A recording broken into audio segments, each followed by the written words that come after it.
Okay, here's another chapter. Chapter 3, The Red Bonnet. One of my favorite squares in Grandma's quilt was a soft red velvet. When I brushed over it with my finger, it seemed to change color. One way was dark, and brushing it the other way made it look lighter. "Grandma," I said, "did you have something made out of this material?" "Yes," said Grandma. "I was the last in the line to have that. When Ma was married, she brought many things with her to Michigan. One of her most prized possessions was a pair of red velvet drapes. When she and Pa moved into the new log cabin, Ma decided that the drapes wouldn't look especially good at the cabin windows, so they were cut to cover a cushion for Ma's rocker. Another piece made a pretty pin cushion for her sewing basket. The rest of the material was put in the big trunk to use later when the need arose. The winter I was 4, Ma brought out the red velvet and made a coat and bonnet for me."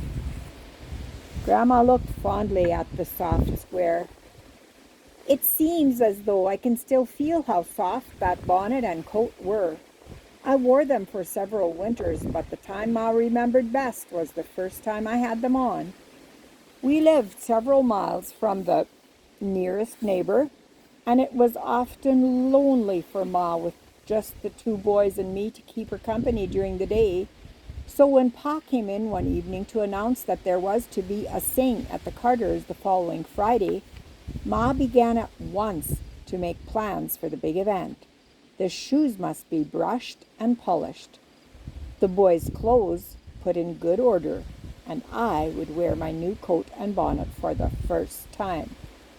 Everyone was excited about the outing because it was so seldom that we had a chance to meet with the neighbors for a social time.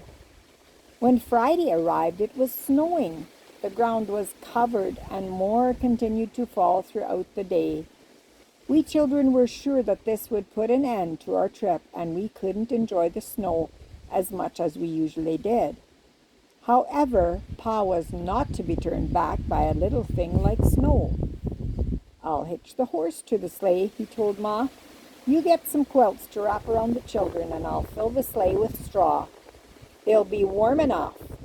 So with great excitement, we were dressed and wrapped warmly for the trip. The snow had stopped, and the stars were beginning to come out when we reached the Carters. I don't remember much about the evening aside from hearing the singing and talking, for I went to sleep on Ma's lap before it was time to go home. Ma told me later what happened that night that made it so memorable for her. When they were ready to leave, Ma put my coat and bonnet on me, and Pa wrapped me in a big quilt. Then he put me in the sleigh with the boys, where I continued to sleep during the trip home. I can remember waking and seeing a light shining from the cabin door. I climbed out of the sleigh and headed straight for my bed. I slept in a trundle bed that slid under Ma's bed. It was pulled out at night for me, but since we had been away all evening, my bed was not ready. This made no difference to me. I just climbed in with my clothes on and promptly fell asleep. No one had seen me enter the cabin. Roy had gone to shut the gate. Reuben was helping Pa unhitch the horse, and Ma had returned to the front of the sleigh to get the blanket and warming brick she and Pa had used. After putting these things in the cabin, Ma returned to the sleigh to get me. She reached into the straw and pulled the quilt toward her. It was empty. "Pa," she called frantically. "Pa, Mabel isn't here." Pa ran to the sleigh. "Now, Mary Ann," he said, "she has to be there. Where else would she be?"